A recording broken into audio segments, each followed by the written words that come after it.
हर औरत की ज़िंदगी में एक चैप्टर ऐसा भी आता है जो वो किसी को नहीं बताती।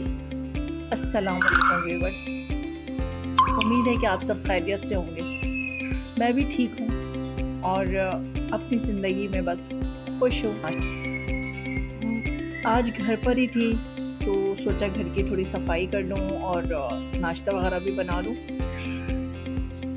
शाम में बच्चों के साथ आउटिंग पर जाना है, तो जब तक नाश्ता बनाऊंगी तब तक मैं आज आपको बताऊं कि लास्ट व्लॉग में मैंने आपसे कहा था कि मैंने 12 साल बाद अपनी ज़िंदगी का फ़ैसला लिया। तो वो मैं आपको बताऊंगी कि वो फ़ैसला क्या था। शादी के बाद 3 से 4 साल अच्छे गुज़रे, बट उसके बाद ज़िंदगी अचानक चेंज हो गई। बहुत परेशानी देखी। पैसे की कमी नहीं थी, मगर सुकून की बहुत ज़्यादा कमी थी। वो 12 साल कैसे गुज़रे ये बताना बहुत मुश्किल है। बहुत दुख भरे दिन थे। आपको बताकर मैं ज़्यादा दुखी नहीं करना चाहती, बल्कि शायद मैं ये कहूँ तो ज़्यादा बेहतर होगा कि मैं वो दिन खुद भी याद नहीं करना चाहती। हाँ, 12 साल बाद मैंने उनसे खुला लिया और अलहदगी कर ली। अपने 4 बच्चों को लेकर अलग हो गई। उसके बाद एक नया सफ़र मेरा शुरू हुआ। वो मैं आपको ज़रूर बताऊँगी इंशाल्लाह। नए सफ़र की कहानी नए व्लॉग से स्टार्ट करूँगी इंशाल्लाह।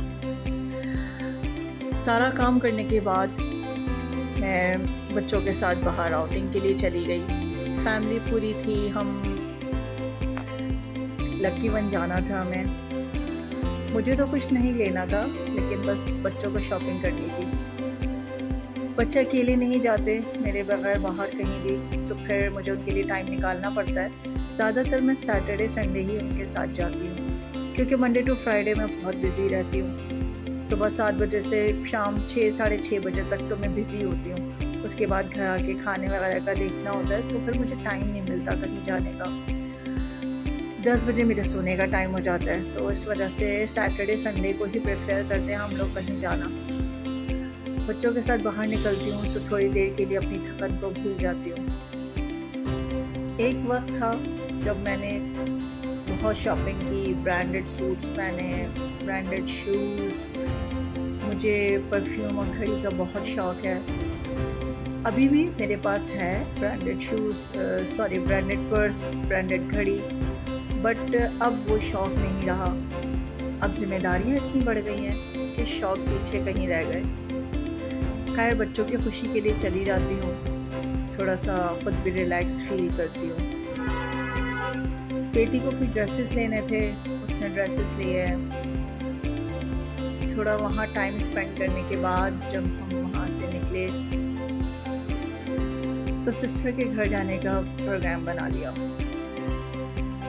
तो बेटी ने कुछ ज़्यादा नहीं, बस उसने कुछ ज्वेलरी ली, एक ड्रेस लिया, बाकी विंडो शॉपिंग करती रही। हमें कोई 2 से ढाई घंटे वहाँ लग गए होंगे। उसके बाद जो है फिर हम लोग सिस्टर के घर जाने के लिए निकल गए।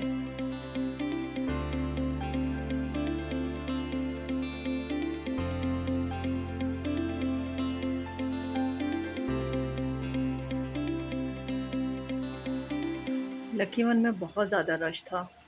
जाहिर सी बात है, ईद आने वाली है, रश तो होना ही है, लेकिन कुछ ज़रूरत से ज़्यादा रश था। टाइमिंग भी तो चेंज हो गई है अब वहाँ की, 10 बजे तक बंद हो जाता है।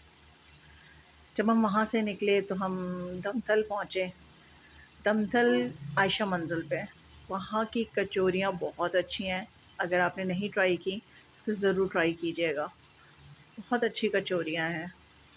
यहाँ से ये खाने के बाद हम लोग डायरेक्ट फिर सिस्टर के घर चले गए थे और फिर वहाँ पे लेट नाइट तक सिस्टर के घर पर ही थे। 3 से 4 बजे सुबह के अब हम लोग घर वापस आए।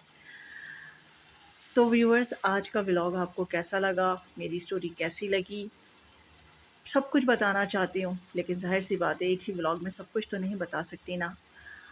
इंशाल्लाह कल के व्लॉग में मैं आपको अपने नए सफ़र की कहानी सुनाऊंगी, जो मैंने शादी के 12 साल बाद अपने 4 बच्चों को लेकर एक नया सफ़र शुरू किया था।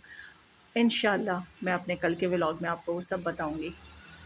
मेरे व्लॉग कैसा लगा आप लोग मुझे ज़रूर कमेंट्स करके बताइएगा। सब्सक्राइब भी कर दीजिएगा। मिलते हैं कल के व्लॉग में इंशाल्लाह। अल्लाह हाफ़िज़।